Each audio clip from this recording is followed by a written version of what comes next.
हाँ जी बेटा, क्लास 10 का चैप्टर है आपका third, pair of linear equation in two variable. उसका हमने ग्राफ भी सीख लिया था, प्लस उसके ऊपर उसके जो सॉल्यूशंस हैं उसके दो मेथड थे, सब्स्टिट्यूशन मेथड और एलिमिनेशन मेथड, वो भी हमने अच्छे से सीख लिए थे।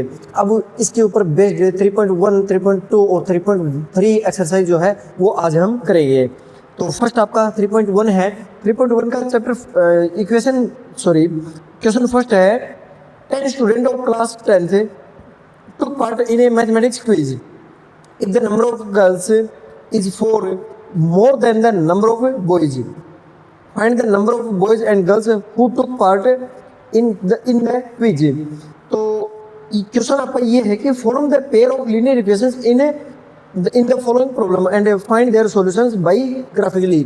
मीन्स आपको जो क्वेश्चन फर्स्ट है उसमें दो पार्ट दे रखे हैं, उन दोनों पार्ट्स का आपको सबसे पहले तो एल्जेब्रिकली एक्सप्रेस करना है। मीन्स उनका दो जो इक्वेशन मिलती है ना आपको, वो दोनों इक्वेशन बनानी है और उसके बाद में उसको ग्राफ से रिप्रेजेंट करके उनके सॉल्यूशंस आपको फाइंड आउट करने हैं। तो चलिए फटाफट से हम शुरुआत करते हैं।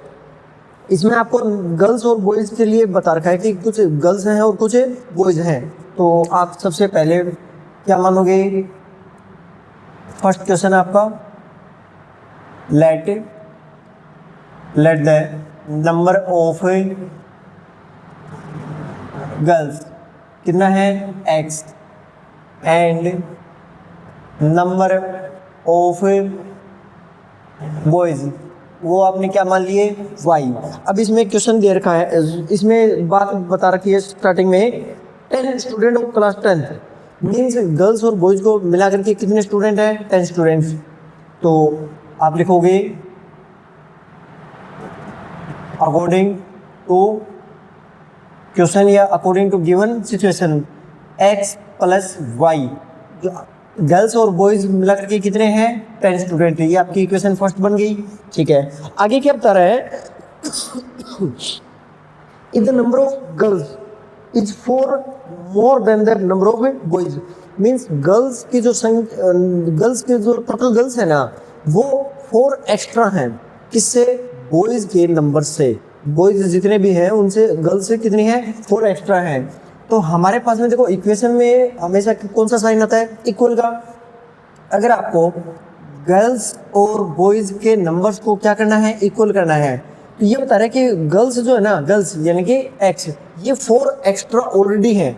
तो अगर मैं बॉयज़ के नंबर में 4 ऐड कर दूँ तो ये दोनों इक्वल हो जाएंगे कि नहीं हो जाएंगे, बिल्कुल हो जाएंगे। ये हमारी होगी इक्वेशन नंबर 2। अब देखो आप टेबल बनाओगे, ग्राफ के लिए तो टेबल बनाना पड़ेगा, बिल्कुल। तो फटाफट से आप इक्वेशन फर्स्ट का ग्राफ बनाओगे, टेबल बनाओगे एक्स वाई। इक्वेशन फर्स्ट देखो यहाँ पर है, अगर आपने x 0 लिया तो y कितना आ जाएगा 10, अगर y 0 लिया तो x कितना आ जाएगा 10, अगर आपने x को 5 लिया तो y कितना आ जाएगा 5, क्योंकि दोनों का जो सम है वो कितना है 10 है। ठीक है, उसके बाद में आप सेकंड टेबल बनाओगे सेकंड इक्वेशन के लिए। सेकंड इक्वेशन का टेबल कुछ ऐसे हो जाएगा, x और y। अगर आपने y की वैल्यू 0 ली तो यहाँ पर 0 गया, तो x इक्वल कितना बचेगा 4। y की वैल्यू अगर आपने 1 लिया तो x की वैल्यू 5, अगर y की वैल्यू आपने -1 ली तो x की वैल्यू कितनी हो जाएगी 3। ये अपनी सेकंड इक्वेशन की टेबल बन गई। अब आप इसको ग्राफ में रिप्रेजेंट कर दोगे। ठीक है, ये x एक्सिस हो गया, x एक्सिस, और ये y एक्सिस। ठीक है, सबसे पहले इक्वेशन फर्स्ट है x 0 y 10, x 0 y 10, तो लगभग हम अंदाजे से यहाँ से ले लेते हैं। ठीक है, अगर x 10 मान लो यहाँ से है, मीन्स इतना जगह ले रहे हैं तो लगभग यहाँ मान लो। ठीक है, ये आपका पॉइंट हो गया 0 10, और ये आपका पॉइंट हो गया 10 0, उसके बाद में 5 5, मीन्स यहाँ पर भी आधा है और यहाँ पर भी आधा है, तो 5 5 आपका फर्स्ट ग्राफ ये बन जाएगा। ठीक है, ये इक्वेशन फर्स्ट का है। सेकंड x 4, यहाँ पर 10 था, यहाँ पर लगभग 5 था, तो यहाँ ले लो 4, और y 0, तो ये हो जाएगा 4 0। उसके बाद में x5 और y1, x5 इससे थोड़ा ज़्यादा मीन्स यहाँ, और y1, 1 का मतलब थोड़ा सा ऊपर, तो लगभग यहाँ हो जाएगा 5 1। फिर y अगर -1 करें, -1 मीन्स नीचे की साइड में, ठीक है, और x कितना हो जाएगा 3, 3 थोड़ा सा उधर चलेंगे, 4 से थोड़ा इधर, ये हो जाएगा लगभग, ये ग्राफ आएगा कि नहीं आएगा, बिल्कुल, ये आपका इक्वेशन सेकंड का ग्राफ हो गया। अब देख रहे हो आप यहाँ पर एक इंटरसेक्टिंग पॉइंट आ रहा है, बिल्कुल यही क्या होगा आपका सॉल्यूशन होगा। तो 5 से थोड़ा सा आगे चलेंगे, लगभग मान लो 6, x के लिए तो लगभग 6, ठीक है, मैं सिर्फ अंदाजे से बता रहा हूँ, आप अगर स्केल लेकर के प्रॉपर तरीके से बनाओगे तब आप एग्जैक्टली आंसर निकाल लोगे, ठीक है। और y के लिए देखो कहाँ से होना चाहिए, ये मान लो यहाँ पर भी y के लिए 5 था, तो 5 से थोड़ा कम, लगभग मान लो 4, तो हमारा आंसर क्या जाएगा, x इक्वल 4, नहीं x इक्वल 6 और y इक्वल 4। अब देखो जरा, ये 4 एक्स्ट्रा होना चाहिए, नहीं यहाँ तो नहीं बैठ रहा, ये वाली इक्वेशन नहीं बैठ रही, दोनों का सम कितना होना चाहिए 10, x जो है गर्ल्स वो 4 एक्स्ट्रा होना चाहिए, तो यहाँ पर ये 4 एक्स्ट्रा होने चाहिए, मीन्स यहाँ मान लो आप 10 या फिर सॉरी 8 माने, तो ये होना चाहिए 2, और उसकी बजाय ये 4 एक्स्ट्रा हो गए, 4 एक्स्ट्रा नहीं है, ये तो 6 हो गए, 2 4, यहाँ पर 6 ले लिया, 8 ले लिया, और यहाँ पर ले लिया आपने 4। आइडिया से मैं यही बता सकता हूँ कि लगभग ये होना चाहिए। चलो एक बार है ना, हमने जो कल या प्रीवियस वीडियो में जो हमने 2 मेथड पढ़े थे ना, उन मेथड से निकाल करके देखते हैं क्या दे रखा है। x plus y equal 10, x equal कितना है, y प्लस 4, y को हम इधर लेकर के आए तो माइनस का y इक्वल कितना आ जाएगा 4। एलिमिनेशन मेथड सही बैठ रहा है, देखो दोनों कैंसिल आउट हो रहे हैं, दोनों इक्वेशंस को आप ऐड कर दोगे, ये तो ऐड करोगे तो ये सेम ही रह जाएगा, ठीक है, साइन चेंज तो होंगे नहीं, x और x 2x, ये कैंसिल आउट हो गया, 10 और 4 14, x इक्वल कितना बचा 7। अगर x इक्वल 7 है तो y की वैल्यू अपने आप कितनी आ जाएगी 3, ये आपके आंसर रहेंगे। तो 7 और 3 होगा, 7 और 3, ठीक है। ये अगर आप ग्राफ अच्छे से बनाओगे ना स्केल से, तब आपका आंसर एग्जैक्टली सही आएगा, यहाँ पर अंदाजे से चल रहा है, ठीक है। उसके बाद में इसी में सेकंड पार्ट क्या बोल रहा है, अच्छा सबसे मोस्ट इम्पोर्टेंट इसमें क्या रहता है, जो आपको सब डिटेल्स दी हुई है उससे तो इक्वेशन बनाना, उसके बाद में टेबल बनाना, टेबल में ये जो डाटा आप एक वैल्यू पुट कर रहे हो और दूसरे वैल्यू आप फाइंड आउट कर रहे हो, तो उसमें ना मिस्टेक नहीं होनी चाहिए। अगर आपका टेबल एक्यूरेट है तब आपका ग्राफ भी एक्यूरेट बनेगा, उसके अकॉर्डिंग आप पॉइंट्स को डिनोट करते जाओ, आपका ग्राफ बिल्कुल सही आएगा। क्वेश्चन नंबर इसी में सेकंड है, 5 pencils and 7 pens together cost है 50 रुपीज़। मीन्स अगर आप मार्केट में जा रहे हो, अगर आपने 5 पेंसिल और 7 पेन खरीदे हैं, 7 पेन खरीदे हैं, तो उनका टोटल कॉस्ट वो लेगा आपसे 50 रुपये, ठीक है। अगर आप इसके बजाय 7 पेंसिल और 3 पेन खरीद रहे हो, 5 पेन खरीद रहे हो, तो उसका कॉस्ट कितना पड़ेगा 46 rupees. Find the cost of 1 pencil and 1 pen. आप सबसे पहले लिखोगे लेट द कॉस्ट ऑफ 1, सबसे पहले क्या दे रखा है pencil, 1 pencil x rupees and 1 pen, pen का कॉस्ट क्या ले लिया आपने y रुपीज, ठीक है। फर्स्ट कंडीशन के अकॉर्डिंग ये बोल रहा है 7 पेन, देखो ये बोल रहा है 5 पेंसिल्स, 5 पेंसिल्स, अगर एक पेंसिल का अमाउंट कितना है x रुपीज, तो 7 पेंसिल 5 पेंसिल का अमाउंट कितना हो जाएगा अकॉर्डिंग टू गिवन कंडीशंस, ठीक है। 5 पेंसिल का अमाउंट कितना हो जाएगा 5x, ठीक है। 7 पेन, अगर एक पेन का अमाउंट y रुपीज है तो 7 पेन का कितना हो जाएगा 7y, और टोटल कॉस्ट कितना बन रहा है 50 रुपीज। तो ये हो गया हमारा इक्वेशन फर्स्ट। सेकंड बोल रहा है 7 पेंसिल 5 पेन, अगर आप 7 पेंसिल और 5 पेन ले रहे हो तब आपका अमाउंट कितना बन रहा है 46। ठीक है, इक्वेशन नंबर सेकंड बन गई। सेम एज आप टेबल बनाओगे एक्स वाई,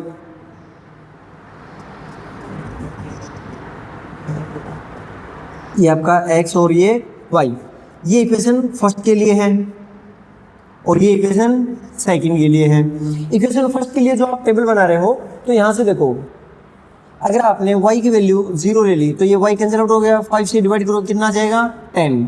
अगर आपने y की वैल्यू कितना लिया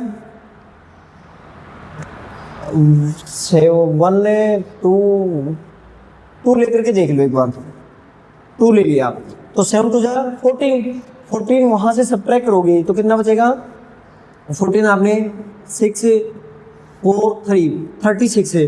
36 को अगर आपने डिवाइड किया फिर 5 से डिवाइड करोगे तो 7 पॉइंट बच जाएगा आपका 7.2। उसके बाद में अगर आपने y की वैल्यू 2 ले लिया, 3 ले लो, 7 3 जा 21 वहाँ से सब्ट्रैक्ट करोगे तो आपका बच जाएगा 29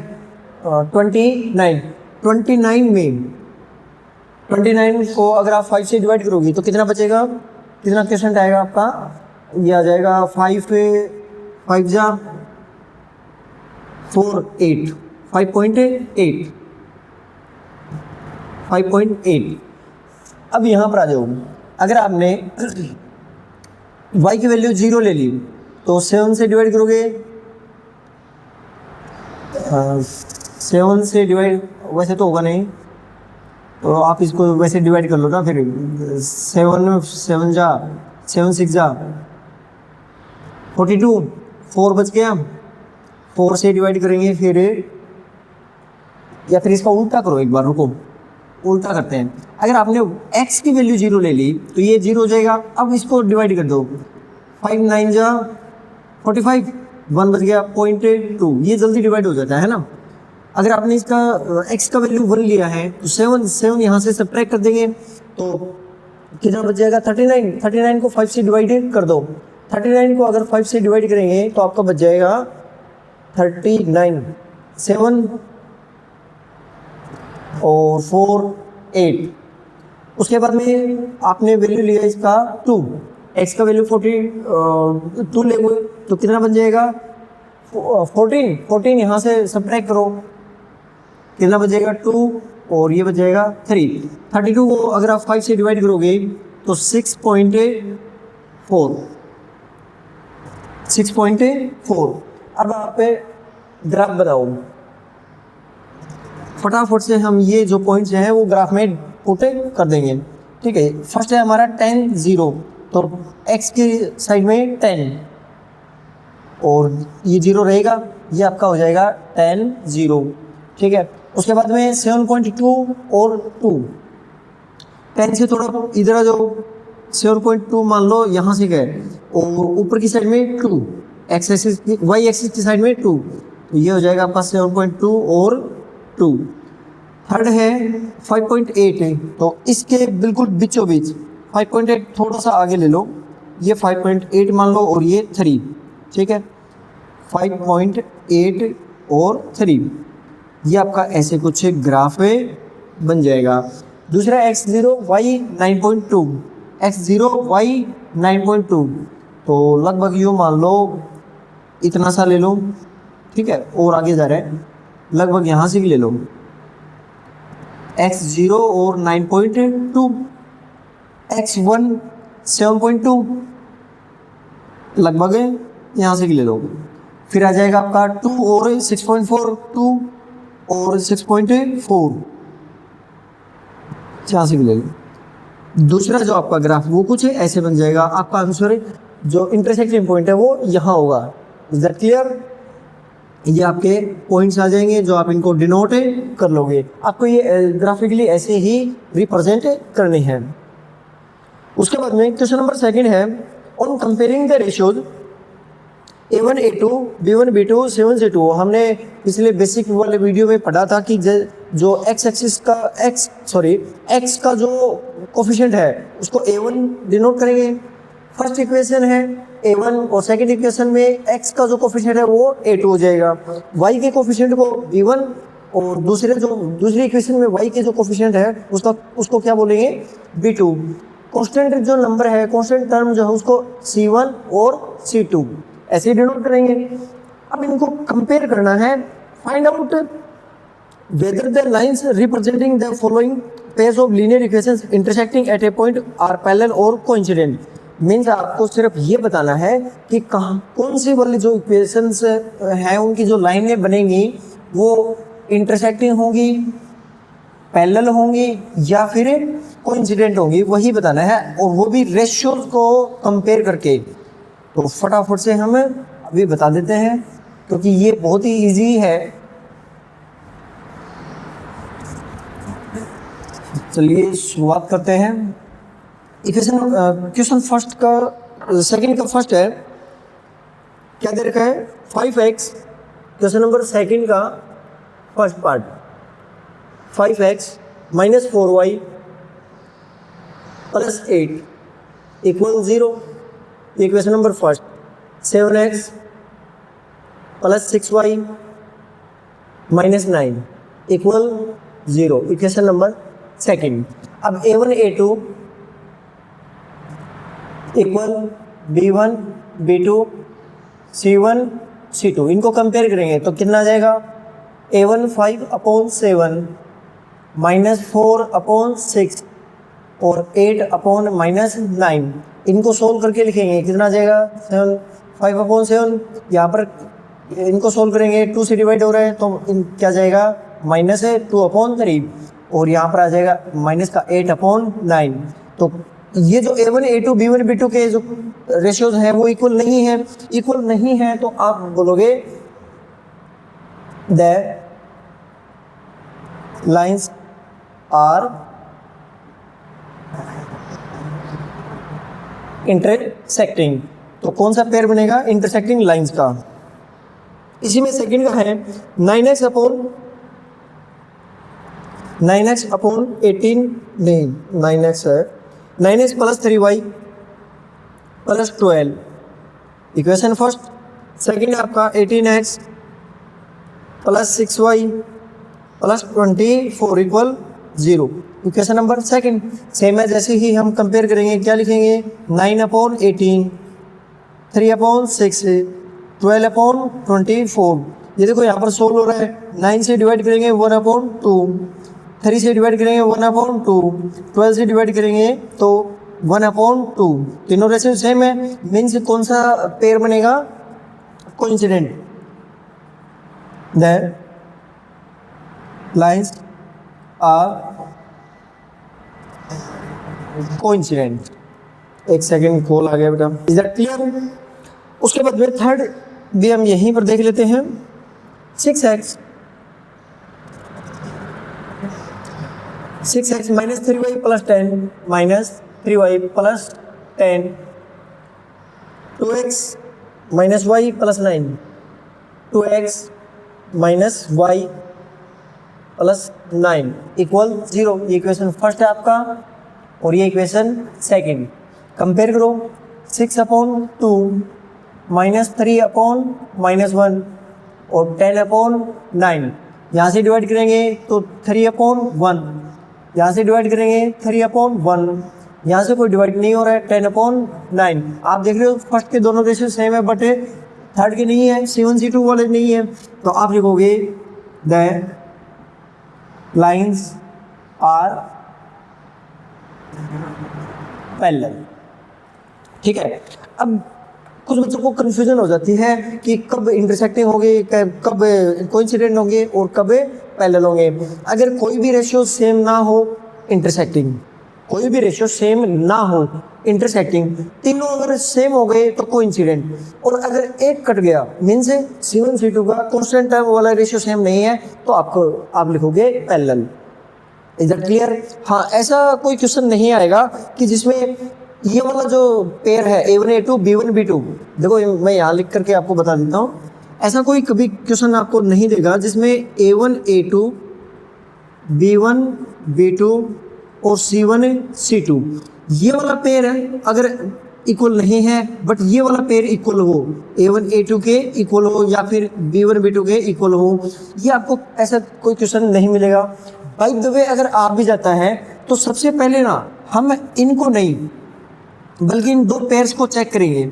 इन दो पेयर्स को चेक करेंगे, जब हमारे रेशियो जो है वो इक्वल आ रहे हैं तब हम आगे बढ़ेंगे। अगर यहीं पर इक्वल नहीं आ रहे तब हम आगे का जिक्र नहीं करेंगे। और अगर ये इक्वल नहीं आ रहे मीन्स कौन सा पेयर बनेगा, इंटरसेक्टिंग। अगर ये इक्वल आ रहे हैं आप लिखोगे A1 A2 B1 B2, ये दोनों इक्वल आ गए, ओके। फिर हम चेक करेंगे C1 C2।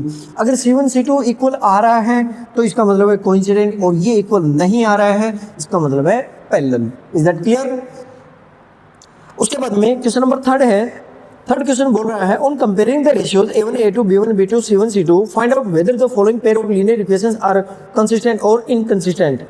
तो देखो आपको एग्जैक्टली यही काम करना है जो आप कंपेयर कर रहे हो, ठीक है।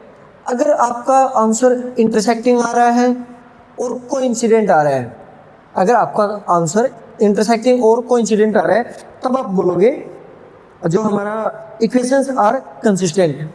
अगर इन दोनों कंडीशंस में से कोई भी एक कंडीशन बन रही है तब बोलोगे आप इक्वेशंस आर कंसिस्टेंट, ठीक है। अगर जो आपका इक्वेशन है या पेयर है वो कौन सा बन रहा है, पैरेलल का, तब आप बोलोगे इक्वेशंस आर इनकंसिस्टेंट। क्या बोलोगे? जैसे फर्स्ट का हम देख लेते हैं, इसमें थर्ड के फर्स्ट में क्या वो बता रहा है, 3x + 2y = 5, 3x + 2y = 5 equation first हो गया। और इसी में इक्वेशन सेकंड क्या दे रखा है, 2x - 3y, 2x - 3y = 7 equation number 2। Compare करो रेशियोज को तो क्या जाएगा, 3/2 2/-3। देखो 3/2 2/-3 इक्वल नहीं है, आगे आप चेक चाहे मत करो। तो the lines are intersecting, so equations are consistent की स्पेलिंग आएगी CONSIS, CONSISTNT। ये थोड़ा स्पेलिंग का इशू है इस शुरुआत से। तो क्या रखा है, क्या कह रखा है, so equations are consistent. Is that clear? अगर मान लो आपके पास में कंडीशन ऐसे आती है, जैसे इसी में कोई और क्वेश्चन देख लो, थर्ड का देख लो, चलो इसी में, ठीक है। बिल्कुल इजी क्वेश्चन है, सभी आप आराम से कर सकते हो।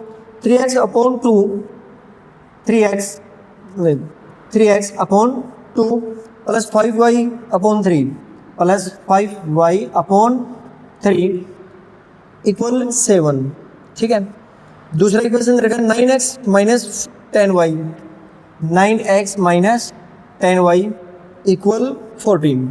अब सबसे पहली बात देखो, ये वाले जो इक्वेशन थे इनमें इक्वल के बाद में क्या था, 0 0 कांस्टेंट टर्म, y का टर्म और x का टर्म इधर था लेफ्ट हैंड साइड में। लेकिन यहाँ पर देखो राइट हैंड साइड में कांस्टेंट टर्म दे रखे हैं। सो डोंट वरी, आप अगर दोनों को भी इधर लेकर के आओगे ना, मान लो आपने इनको इधर लिखा था, ठीक है, तो आप -5 लिखोगे = 0 और यहाँ पर -7 लिखोगे = 0। इन दोनों का रेशियो निकालोगे तो -5/-7 ये भी कैंसिल आउट हो जाएगा। तो यानी कि रिजल्ट आपका रेशियो जो है आपका वो सेम ही रहना है। तो आपको यहाँ पर भी टेंशन लेने की जरूरत नहीं है। आप इसी इक्वेशंस को आप ऐसे लिख सकते हो, 3x/2 + 5y/3 - 7 = 0। यहाँ पर लिखेंगे 9x - 10y - 14 = 0। ये आपका इक्वेशन फर्स्ट है और ये आपका इक्वेशन सेकंड। दूसरी बात, ऐसा कभी मत करना कि एक इक्वेशन में जो कांस्टेंट टर्म है वो इक्वल के साइन के राइट साइड में हो और दूसरी इक्वेशन में वो लेफ्ट साइड में हो। ऐसा मत करना। अगर ऐसी कंडीशन है तब आपका आंसर गलत होने के चांसेस हैं। अब आप इनको कंपेयर करो। सबसे पहले x के कोफिशिएंट 3/2 लिखेंगे, फिर डिवाइड में लिखेंगे 9 x2 यानी कि नहीं a2, ठीक है, इक्वल 5/3 और यहाँ पर कितना है माइनस का 10 मल्टीप्लाई माइनस का हो जाएगा 10। इन दोनों को चेक करेंगे। सबसे पहले 3 से डिवाइड किया 3 तो यानी कि 1/3 2 जा 6। 5 से डिवाइड किया तो यहाँ पर आएगा माइनस का 6 है, इक्वल नहीं है मीन्स द लाइन्स आर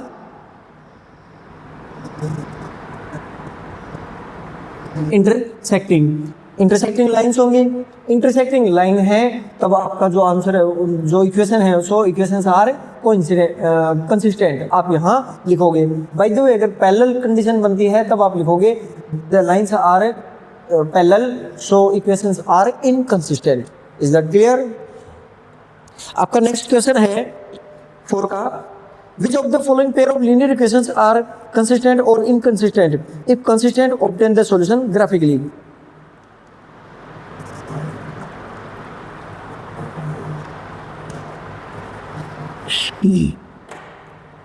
अगर आपका आंसर है कंसिस्टेंट है, ठीक है, तब आपको ग्राफ बनाना है। अगर इनकंसिस्टेंट है तब आपको ग्राफ नहीं बनाना है, ठीक है। तो सबसे पहला क्वेश्चन देख लेते हैं हम इसमें।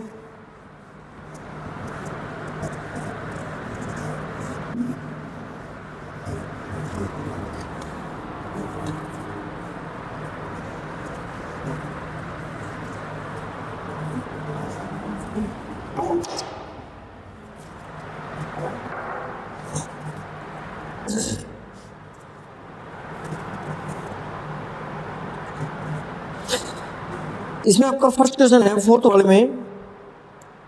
वाले में फर्स्ट आपका x + y = 5, x + y = 5 equation first है। सेकंड इक्वेशन इसी में सेकंड है 2x + 2y = 10। फटाफट से हम इनके रेशियोज को कंपेयर कर लेंगे। 1/2 देखो x अकेला है तो इसका मतलब है यहाँ किससे मल्टीप्लाई है 1 से, तो इसका मतलब है x का कोफिशिएंट कौन होगा 1। फिर 1/2 सेकंड का, फिर है 5/10, इनको सोल्व करोगे 1/2 तीनों इक्वल है। द लाइन्स आर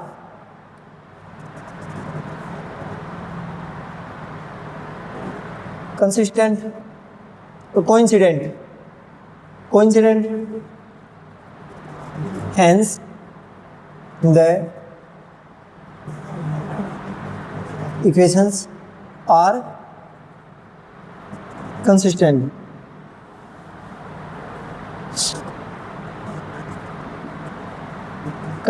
ठीक है। अब आप क्या करोगे, सबसे पहले फर्स्ट इक्वेशन लिखोगे x + y = 5। अब इसका ग्राफ बनाओगे x y।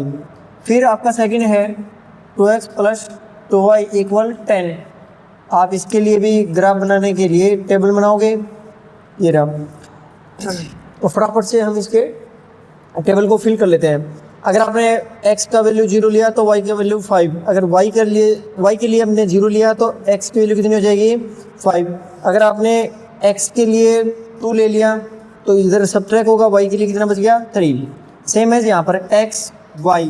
अगर आपने x के लिए 0 वैल्यू ले लिया तो y बराबर 10 से 2 से डिवाइड करेंगे तो कितना आ जाएगा 5। अगर आपने x के लिए नहीं y के लिए 0 ले लिया तो ये टर्म खत्म हो जाएगा, 2x अब = 10 बचेगा। 2 से डिवाइड करोगे यहाँ पर कितना बच जाएगा 5। उसके बाद में x के लिए आप 3 ले लो, ठीक है, 3 × 2 = 6 यहाँ से सब्ट्रैक्ट करोगे 4 बच जाएगा। 4 को 2 से डिवाइड करोगे कितना बच जाएगा 2। अब आप इसका ग्राफ बना दो। यहाँ देखो ग्राफ में जब हम 0 5 करेंगे, x के लिए 0 y के लिए 5, मान लो आपका ये पॉइंट है, ये क्या हो जाएगा 0 5। फिर 5 है 0, x के लिए x की साइड में 5 और y की साइड में 0, ये आपका हो जाएगा 5 0, फिर 2 3, एक्स की साइड में 2 और वाई की साइड में 3, तो लगभग यहाँ से कहा जाएगा, ये आ जाएगा आपका 2 3। अब ये जो आपका ग्राफ बन जाएगा, ये तो है आपका फर्स्ट इक्वेशन का ग्राफ, ये लो बन गया। सेकेंड देखो, x equal 0 y equal 5, x equal 0 y equal 5, यही आ रहा है। x equal 5 y equal 0, x equal 5 y equal 0, यही पॉइंट आ रहा है। और x इक्वल 3 वाई इक्वल 2, तो यहाँ पर 3 2 यहाँ जाएगा, तो यही पॉइंट बन गए। ये भी इक्वेशन फर्स्ट है और ये भी इक्वेशन क्या है, सेकेंड। Is that clear? उसके बाद में क्वेश्चन नंबर 5 है। क्वेश्चन नंबर 5 में आपको कंडीशन दे रखी है, उसके बिहाफ पर आपको क्या बनाना है, इक्वेशंस बनानी है। तो क्या बता रहा है, half the parameter of a rectangular garden whose length is 4 metre more than its width is 36 meter, find the dimension of the garden. Garden है, रेक्टेंगुलर गार्डन है, उसका लेंथ और ब्रेथ आपको फाइंड आउट करना है। तो सबसे पहले हम अज्यूम करेंगे, क्वेश्चन नंबर 5 है, late length of the garden, x unit में ले लो, मीटर जो भी है आपका, मीटर में ले लो, ठीक है, x meter, and breadth of the garden कितना आ जाएगा, क्या ले लिया हमने, वाई। अब क्या बता रहा है, half the parameter of a rectangular garden. Parameter, सबसे पहले पैरामीटर की जिक्र आया है, तो पैरामीटर कैसे निकालते हैं हमें, तो लेंथ प्लस ब्रेथ, तो लेंथ हमारा क्या है, x प्लस ब्रेथ है y, और इक्वल, इसका हाफ करो सबसे पहले, ये लो हाफ कर दिया, 2 से कैंसिल आउट हो जाएगा। Half the parameter of a rectangular garden whose length is 4 metre more than its width is 36 meter. तो ये जो हाफ द पैरामीटर है ना, ये कितना है, 36 मीटर था, मीटर को हटा देंगे, ठीक है, कितना बचेगा, x plus y equal 36, equation number first. Second condition दे रखा है, whose length is 4 metre more than its width, जो उसकी लेंथ है ना वो 4 मीटर एक्स्ट्रा है, 4 मीटर एक्स्ट्रा है, x इक्वल वाई, x क्या है, लेंथ है, ये एक्स्ट्रा है 4 मीटर, तो इक्वल करने के लिए हम इसको भी एक्स्ट्रा कर देंगे, मीन्स है हम इसको 4 मीटर एक्सटेंड कर दें तो इसके इक्वल आ जाएगा कि नहीं, बिल्कुल। तो ये हमारा हो जाएगा इक्वेशन, इसको थोड़ा अच्छे से लिखेंगे, y प्लस 4, इक्वेशन नंबर 2।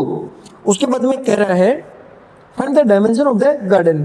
अब देखो यहाँ पर आपको डायमेंशन दे दिए, डायमेंशन दे, सॉरी, जो आपको इक्वेशन बना दिया आपके लिए, ठीक है। अब इन इक्वेशन से आपको लेंथ और ब्रेथ फाइंड आउट करने हैं, मींस आपको एक्स और वाई की वैल्यू फाइंड आउट करनी है कि ये कितने लेंथ के हैं।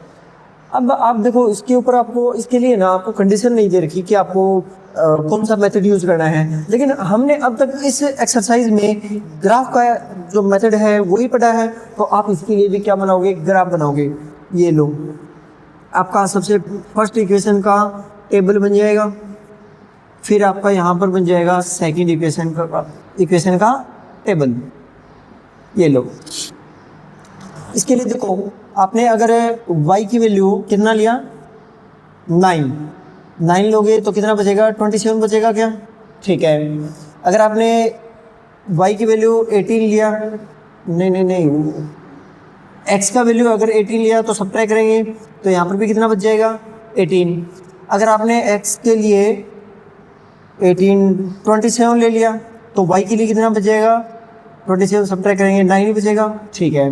फिर हम बात करेंगे यहाँ पर, अगर आपने y की वैल्यू 0 ली तो x की वैल्यू 4, अगर आपने y की वैल्यू 2 ले लिया तो y की वैल्यू x की वैल्यू कितनी बचेगी, 6। अगर आपने y की वैल्यू -2 ले लो तो सब्ट्रैक्ट कर दो, कितना बचेगा, 2। इक्वेशन सेकंड का भी टेबल बन गया। अब आप ग्राफ बना दो, ठीक है।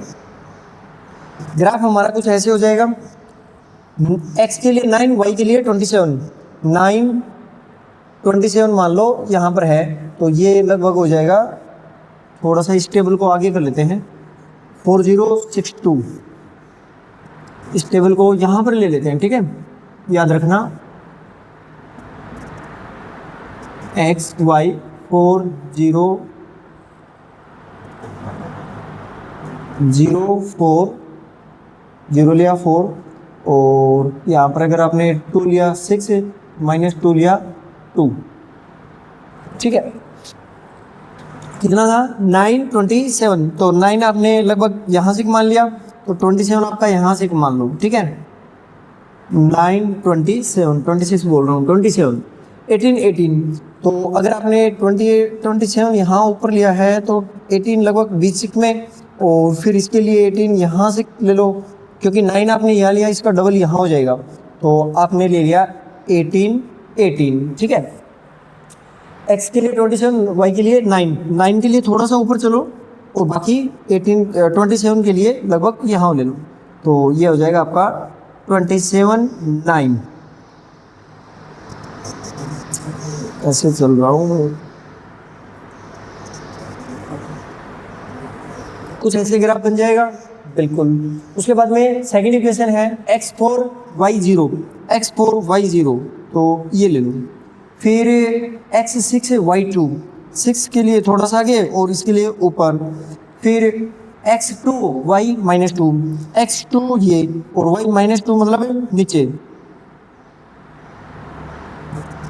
x एक सेकेंड y -2, तो x तो 2 ही बचेगा, ठीक है। x6 4, ये 2 था यहाँ पर है, और ये यहाँ पर आ जाएगा, हाँ ये मैंने पॉइंट नहीं लिखे, सॉरी। 4 0, और ये जो अगला पॉइंट था आपका था 6 2, ठीक है। अगला जो पॉइंट आएगा x के लिए 2 यहाँ पर 4 था, 2 इनके बीच में आ जाएगा, और -2 y के लिए, तो इसके लिए नीचे की साइड में आना पड़ेगा, ठीक है। ये आ जाएगा आपका 2 -2, ठीक है। इन तीनों पॉइंट्स को जब आप ज्वाइन करोगे तो कुछ ऐसे ग्राफ बनेगा। इसको आप आगे एक्सटेंड करते जाओगे तो कुछ यहाँ पर ऐसे जाएगा, लेकिन ये थोड़ा गलत बन रहा दिख रहा है मेरे को, क्योंकि 18 हमने लगभग यहाँ अंदाजे से लिया था। अब लेंथ और ब्रेथ दोनों की एग्जैक्टली सेम हो ये तो पॉसिबल नहीं है, क्योंकि यहाँ पर कंडीशन दी हुई है कि जो लेंथ है वो 4 मीटर एक्स्ट्रा है, तो यहाँ से तो नहीं जाएगा, मीन्स ऊपर की साइड में लगभग हो सके यहाँ से निकल जाए, ठीक है। थोड़ा सा डिफरेंट मिलेगा, ऐसे कुछ ग्राफ बनेगा। इंटरसेक्टिंग पॉइंट आपके नोटबुक में जब आप प्रॉपर तरीके से इसका ग्राफ बनाओगे स्केल से, मेजरमेंट भी आपका सही होगा, तब आपका आंसर एग्जैक्टली सही आएगा। क्वेश्चन नंबर 6 है, given the linear equation 2x plus 3y minus 8, write another linear equation in two variables such that the geometrical representation of the pair so formed is intersecting line। देखो हमने जब इनके ratios पढ़े थे, है ना, तभी हमें पता लग जाता है कि कोई एक जो दो इक्वेशन दी हुई हैं वो क्या होंगी, इंटरसेक्टिंग होंगी, पैरेलल होंगी, या फिर कोइंसिडेंट होगी। सेम एज वैसे ही आपको एक इक्वेशन दे रखी है 2x plus 3y, 2x plus 3y minus 8 equal 0, ये इक्वेशन आपको फर्स्ट दे रखी है।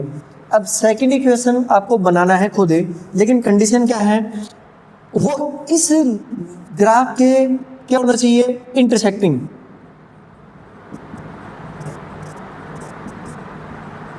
इंटरसेक्टिंग मीन्स आपने अगर इस इक्वेशन का टेबल बनाया और उसको ऐसे रिप्रेजेंट किया ग्राफिकली, दूसरा जो इक्वेशन है उसका भी टेबल बनाओगे, और जब आप उसको भी रिप्रेजेंट करोगे तब कंडीशन ऐसी होनी चाहिए कि ये दोनों आपस में इंटरसेक्ट करें। इंटरसेक्ट के लिए हमने पढ़ा था, जो हमारा रेशियोज का बेसिक था, जब हमने रेशियोज के बारे में पढ़ा था, जब हम इनके एक्स और वाई के कोफिशिएंट्स हैं उनका रेशियो कर रहे हैं, तब हमने ऐसे कुछ देखा था कि A1 A2 B1 B2 और C1 C2। अगर A1 A2 और B1 B2 का रेशियो इक्वल नहीं होता है तब कंडीशन कौन सी बनती है, इंटरसेक्टिंग। तब आप एक काम करो, X Y और यहाँ पर हम लिखेंगे ये कांस्टेंट टर्म और इक्वल 0। अब आप इनके कोफिशिएंट्स को ना कुछ ऐसे बनाओ कि ये इक्वल ना बन जाए।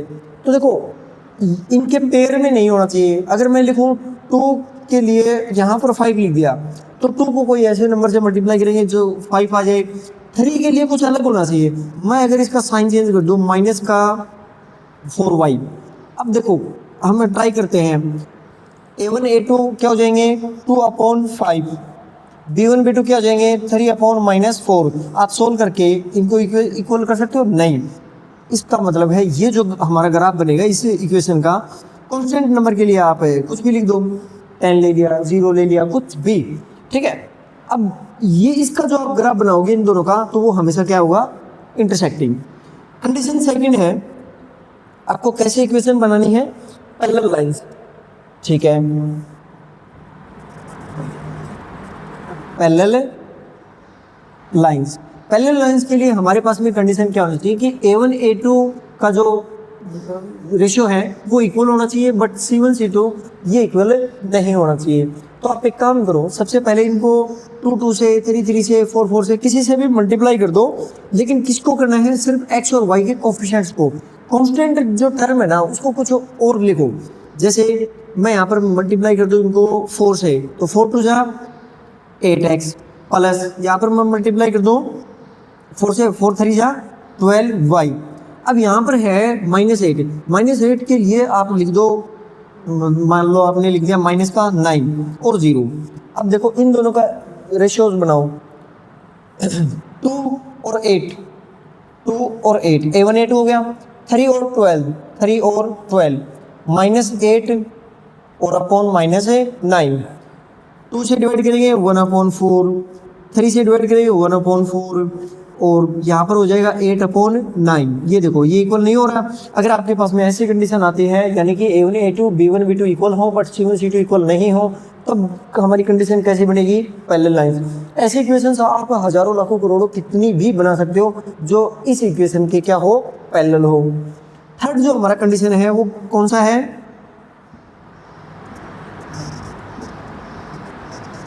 कोइंसिडेंट होना चाहिए। कोइंसिडेंट के लिए तीनों इक्वल होना चाहिए। तो आप एक काम करो, इनको सभी को है ना -3 से मल्टीप्लाई कर दो, तो -3 से मल्टीप्लाई कर देंगे, कितना आ जाएगा, माइनस का 6x माइनस का 9y और ये पॉजिटिव हो जाएगा, 3 से मल्टीप्लाई करना है 24, पॉजिटिव का 24 इक्वल 0। ये जो इक्वेशन है और ये जो इक्वेशन, इन दोनों का ग्राफ बनाओगे आप, तब कौन सी कंडीशन बनेगी, कोइंसिडेंट, ठीक है बेटा। उसके बाद में इस एक्सरसाइज का लास्ट क्वेश्चन आपका, draw the graph of the equations x minus y plus 1 equal 0, 3x plus 2y minus 12 equal 0, determine the coordinates the vertex of the triangle formed by these lines and the x axis and set the triangular region। देखो क्या बता रहा है, आपको दो equations दी हुई है, उन दोनों इक्वेशंस को रिप्रेजेंट करना है ग्राफिकली। ग्राफ मीन्स ग्राफ बनाना है, ठीक है। उसके बाद में ना y एक्सिस या फिर x एक्सिस से कनेक्ट करके और 3 जो आपके लाइनें बनेंगी और उनसे एक ट्रायंगल बनता हुआ दिखाई देगा, वो ट्रायंगल के ना कोऑर्डिनेट आपको फाइंड आउट करने हैं। तो ज़्यादा ट्रिकी नहीं है, बहुत इजी क्वेश्चन है। देखो सबसे पहले हम लिखते हैं x माइनस वाई प्लस 1, आपका क्वेश्चन नंबर है 7। x minus y plus 1 equal 0, equation first है। Second equation 3x plus 2y, 3x plus 2y minus 12 equal 0। Determine the coordinate of the vertex of the triangle formed by these lines and the x-axis, ठीक है। Means x-axis से जो triangle बनेगा ना वो find out करना है। सबसे पहले इनका आप टेबल बनाओगे, ये आपका टेबल हो गया, एक्स वाई, x के लिए, y के लिए मान लो आपने 0 रख लिया, तो x के लिए -1, इसको कुछ ऐसे लिख लेते हैं, x माइनस वाई इक्वल 1 को उधर लेकर के जाएंगे -1, ठीक है। अगर y की वैल्यू 0 रखेंगे तो x के लिए -1, ठीक है। y की वैल्यू अगर मैं लिखूँ 1 तो ये -1 है, उधर जाएगा +1 होगा, तो ये हो गया 0। अगर मैं y की वैल्यू ले लेता हूँ 2 तो y -2 उधर जाएगा पॉजिटिव, ये आ जाएगा आपका 1, ठीक है। फिर यहाँ पर भी हम वैसे ही टेबल बना लेते हैं। ये लीजिए